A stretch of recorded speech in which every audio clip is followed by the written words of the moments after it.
Boa noite, meu nome é Adriano Augusto Fidalgo, sou advogado aqui no Brasil e atuo na área de direito eletrônico, nós chamamos aqui também de direito digital.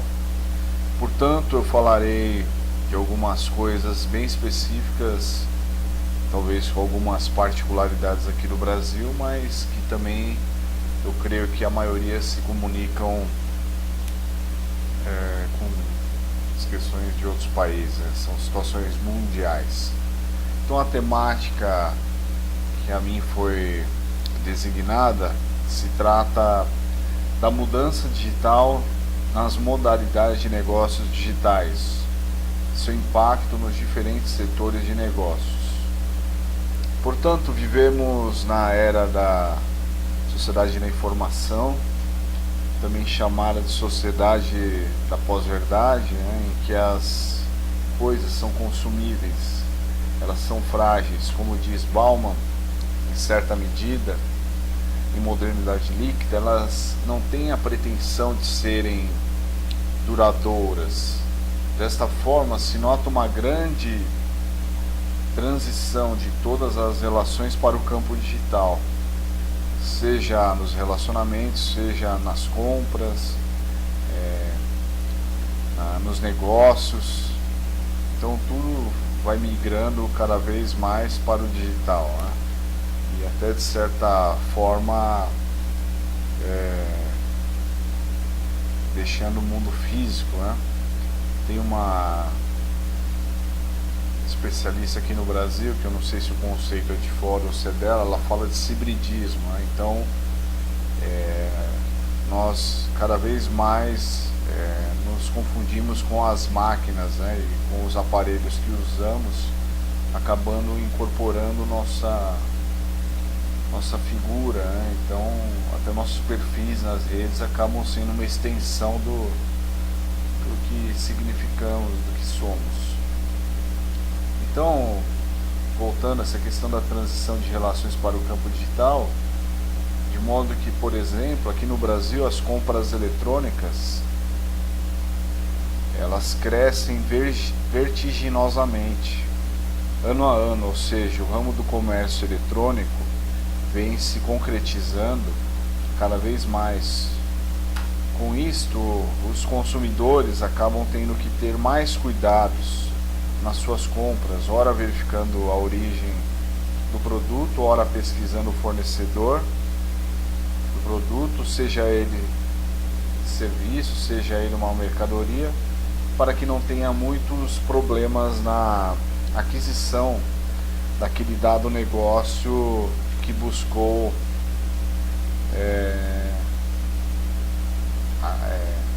tomar, né? Contratar, comprar.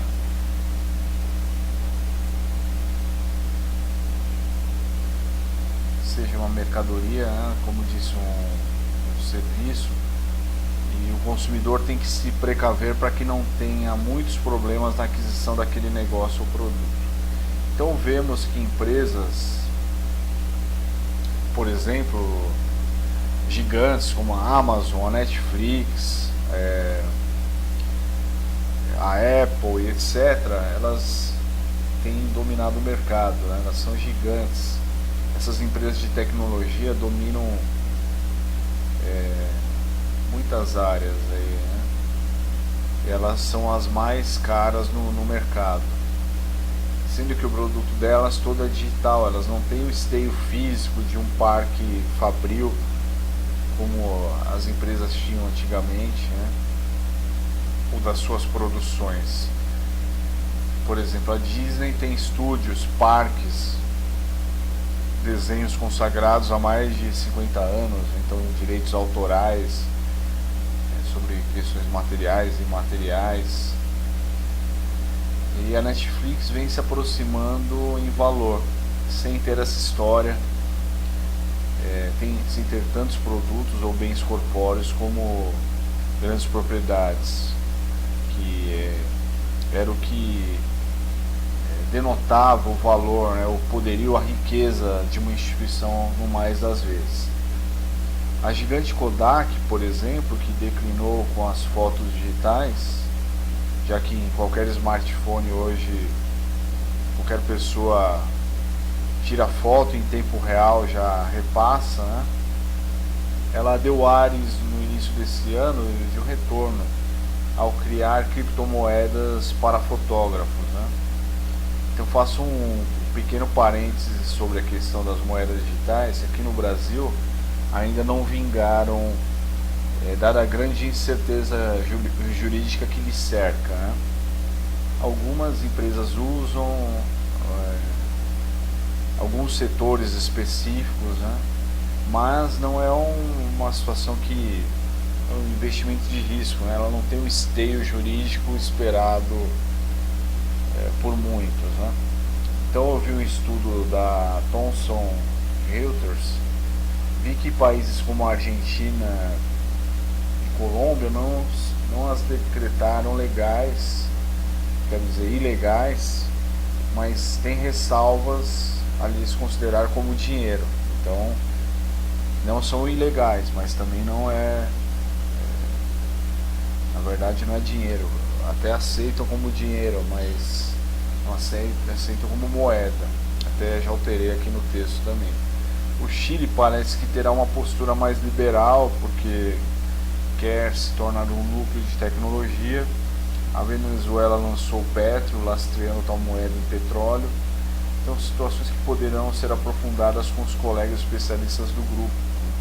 Então, as informações que eu passo aqui tenho são superficiais, mas aqui no Brasil, certeza que os principais órgãos não deram a regulamentação que alguns setores, startups, por exemplo, esperavam. Então, no mercado atual, tudo está muito dissipado, né? Sendo que o que mais vale para essas empresas, na verdade, é o produto final, o seu comércio eletrônico, o seu valor em bolsa e etc. Por exemplo, vou contar um caso do Google, ou da Google, né? Da empresa Google versus BMW, que ocorreu na União Europeia. A BMW, em certo momento, estava, vamos dizer assim, burlando o sistema de buscas do Google, né? Usando de algum expediente de algoritmo para que ficasse acima de outros anunciantes que pagavam para o Google, tais como Mercedes, Ferrari e outras, de modo que ficava melhor ranqueada apenas com a busca orgânica. Então a BMW conseguiu ficar muito bem localizada nos buscadores, sem pagar. Isso foi descoberto pelo Google, que baniu a BMW dos seus buscadores por um bom tempo. Tal fato foi à justiça na Alemanha e acabou redundando um acordo entre a Google e a BMW. Assim, permitindo que a BMW voltasse a tal plataforma de buscas, porque a BMW tinha sido banida pelo Google, né? Então, fazendo um paralelo com o direito, uma frase que nós usamos aqui bastante no Brasil, né? O que não está nos autos não está no mundo, né? Mas trazendo para essa questão tecnológica e dessa disputa em que o Google se colocou, o que não está no Google não está no mundo, né? Então, para uma empresa hoje em dia não poder figurar no buscador do Google é quase que a decretação de sua morte, né? De sua falência, porque os rivais todos estão lá e conseguem bons resultados. Se a empresa não conseguir lá permanecer, isso vai redundar em prejuízos certos. Então vemos que o poderio dessa empresa, né, que é o Google, é muito grande. A União Europeia fica muito atenta a isso, tendo uma atuação mais forte nesse embate com essa gigante da tecnologia do que em países como os Estados Unidos, que são mais liberais nesse sentido. Note-se que, conforme a notícia de julho, a União Europeia aplicou multa de 5 milhões de dólares ao Google sobre o processo antitrust referente à dominância do sistema operacional Android. Então, como se fosse uma venda casada, né? Um privilégio que era conferido É um Android que é um sistema próprio em detrimento dos rivais. Aqui no Brasil aconteceu uma situação similar com a chamada, comparando com a questão Google e BMW, né? A chamada empresa Decolar, do ramo de passagens aéreas, que também chegou a ser banida, porque também usou desse expediente para ficar na frente de outras empresas do mesmo setor, fazendo um truque no uso de um algoritmo, uma ferramenta de marketing que burlava os buscadores para ficar acima dos que efetivamente pagam o Google, né? Por outro lado, vê-se que empresas como o Facebook, que se tornou um gigante na área digital, tendo sofrido perdas enormes após o vazamento de dados do caso chamado Cambridge Analytica, consistindo no vazamento de dados dos usuários dessa plataforma de relacionamento. Pela última informação do site Infomoney, o prejuízo já superava 151 bilhões de dólares, né, conforme a notícia de julho de 2018. Talvez esse prejuízo tenha até aumentado, mas essa foi a última informação que eu consegui. Desta forma, nota-se que é fundamental que as empresas cuidem das suas reputações digitais, já que os prejuízos são enormes e os consumidores atentos a tais situações aqui no Brasil utilizam algumas plataformas para avaliar a reputação das empresas antes de negociar com elas. Não apenas a pontuação que alguns sites lhes dão, né? Por exemplo, a Amazon tem lá uma pontuação dos seus fornecedores, né? Então os consumidores não estão olhando só isso, apenas isso, mas outros fatores. Aqui no Brasil também, o site de reclamação dos consumidores, de uma instituição que regulamenta o setor publicitário, que chama CONAR, também ele intervém em propagandas abusivas, que envolvam menores, envolvam conteúdo sexista, ou que violem o próprio direito do consumidor. Além das próprias instituições de proteção ao consumidor, que aqui no Brasil nós temos algumas estatais, como o PROCON, e algumas ligadas ao próprio governo, e outras à iniciativa privada ou chamada de ONGs ou do terceiro setor.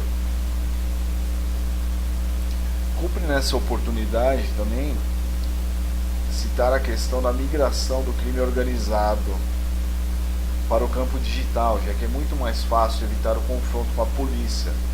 Então aqui no Brasil tinha muitos crimes de assalto a carros fortes ou invasões a agências bancárias para tentar saquear dinheiro dos caixas eletrônicos, etc, né? Então a bandidagem está preferindo fugir do confronto com a polícia, buscando somas vultuosas, minimizando os riscos dos embates físicos, de modo que o crime organizado aqui no Brasil tem investido maciçamente nos crimes eletrônicos. Por exemplo, bem cedo, quando as pessoas estão a caminho do trabalho ou dos estudos, os criminosos têm furtado os celulares dos cidadãos. Então nota-se que o crime do furto do celular, que às vezes não vale muita coisa, ele é apenas um instrumental para outras modalidades de crimes, usando os dados da pessoa ou usando o número para fazer outras coisas piores, né? Então temos aqui no Brasil alguns golpes muito comuns, né? Como com chips, né? Ou em que o chip é o alvo dos bandidos, o chip do cartão de crédito, que a maquineta é trocada por um motoboy, por exemplo, que representa uma empresa que vende alimentos. Outros golpes relatados em que no posto de gasolina a pessoa vai abastecer, aí a câmera que fica acima filma a senha do consumidor, ou até o atendente do posto mal intencionado vê o número de segurança e acaba gravando, de modo que após os dados da pessoa lá que foi abastecer, o consumidor, sofrerão golpes, né, compras não reconhecidas e etc. Um crime que é muito curioso aqui no Brasil, que foi aplicado em grande escala, foi da interceptação telefônica, que parece um pouco questão de filme, né, de Missão Impossível e etc. O cybercriminoso liga para um consumidor, cliente de determinado banco, às vezes com alguns dados, e se passa pelo representante do banco, com a musiquinha igual na música do atendimento, o modo de falar todo igual dos atendentes da instituição bancária. Aí ele fala que o cartão da pessoa foi clonado e pede para que autorize que alguma pessoa representante do banco retire o cartão que fora clonado, para eles analisarem, investigarem. Após o consumidor quebrar o cartão, eles recomendam que se quebre o cartão, só que o consumidor geralmente não quebra no local do chip, né, o local apropriado, né. Contudo, o consumidor faz isso de modo equivocado. Eles pedem para que a pessoa ligue no número que está no verso do cartão, né? Então o consumidor não imagina que está sofrendo um golpe, né? Aí quando o consumidor faz isso, o telefone dele já está grampeado.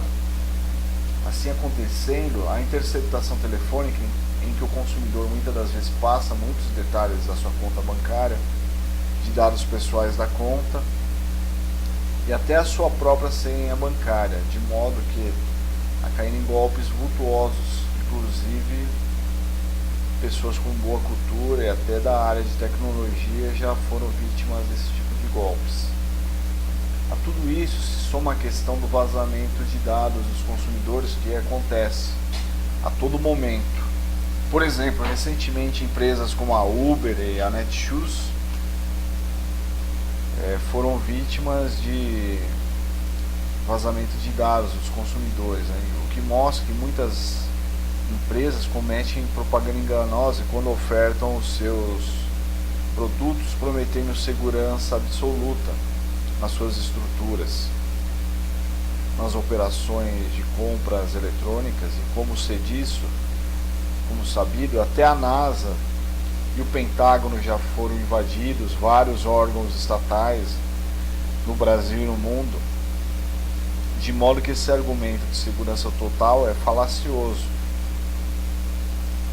Então, para ilustrar também essa questão de como nossos dados são utilizados na cadeia de consumo, abro parênteses, aqui no Brasil se fala que quando o produto é gratuito, o consumidor que acaba se transformando no próprio produto. No caso, os seus dados, os seus hábitos de consumo, etc.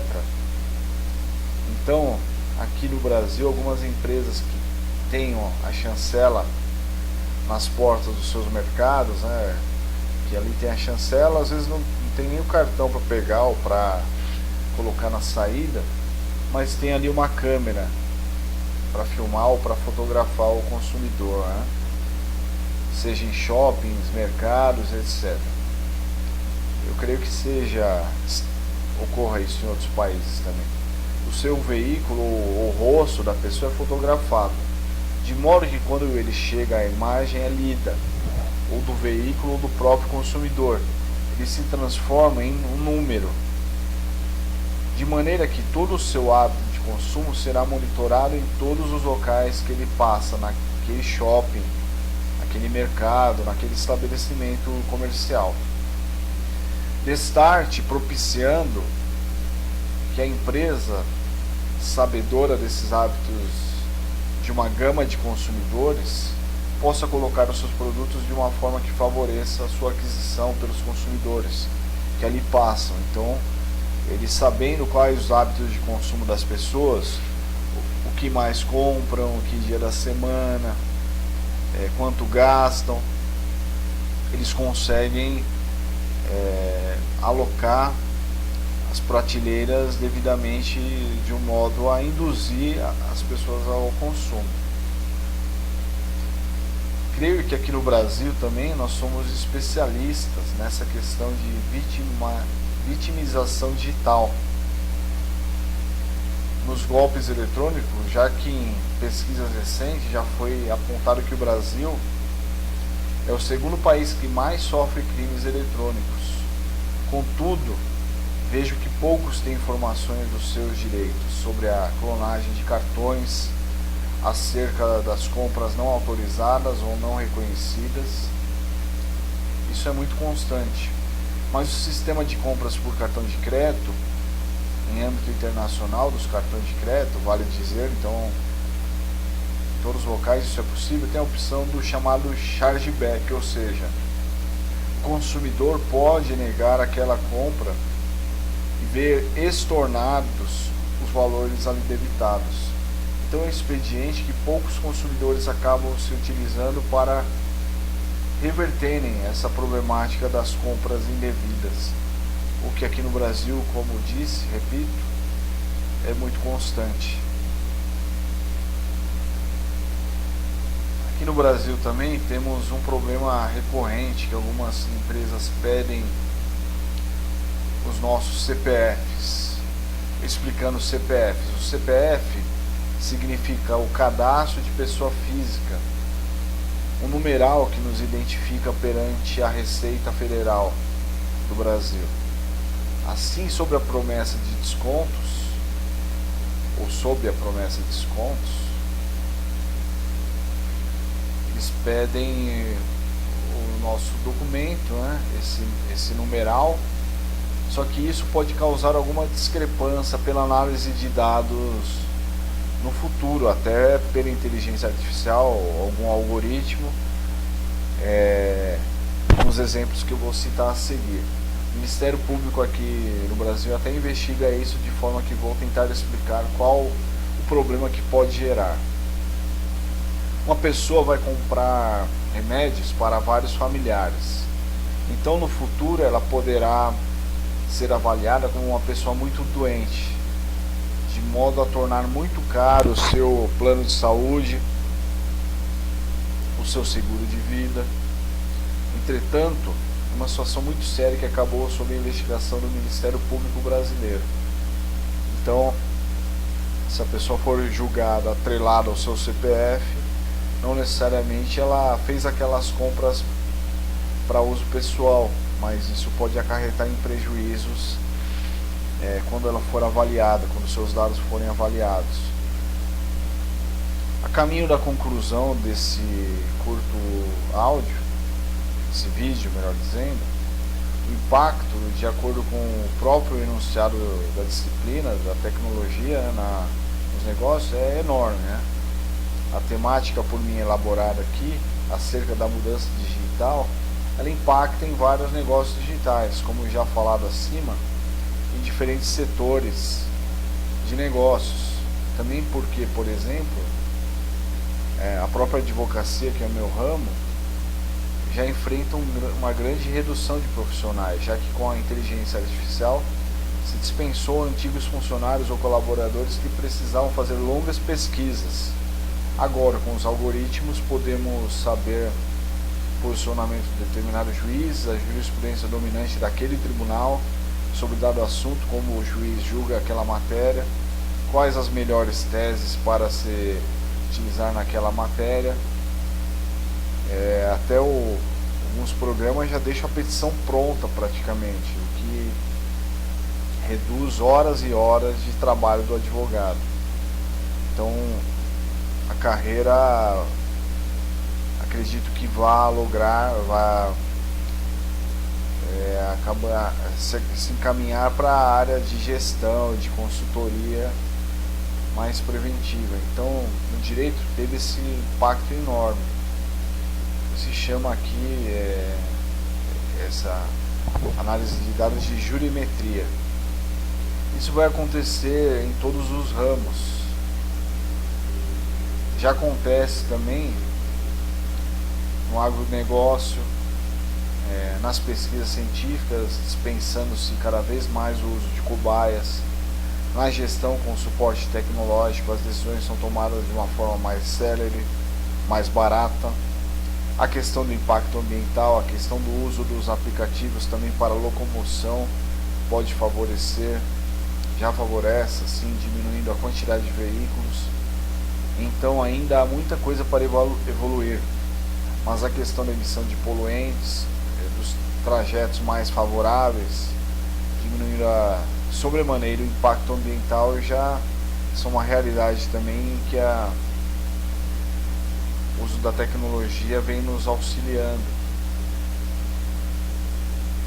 Então, diferentes setores de negócios já sentimos várias melhorias, né?